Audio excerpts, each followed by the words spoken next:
کیا آپ نے کبھی ایک ایسے شہر کے بارے میں سنا ہے جو اتنا جدید اتنا طاقتور تھا کہ پوری دنیا اس سے ڈرتی تھی؟ پھر ایک دن وہ پورا شہر سمندر میں ڈوب گیا۔ یہ ہے اٹلانٹک کی کہانی، گمشدہ شہر کا راز۔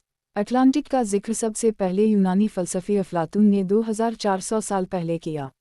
اس کے مطابق یہ ایک طاقتور سلطنت تھی جو جدید ٹیکنالوجی، سونے اور دولت سے بھرپور تھی۔ کہا جاتا ہے کہ اٹلانٹک کا شہر ایک ہی رات میں زلزلے اور سیلاب کے ذریعے سمندر میں غرق ہو گیا۔ لیکن سوال یہ ہے، کیا یہ صرف ایک افسانہ تھا یا واقعی ایسا شہر کبھی موجود تھا؟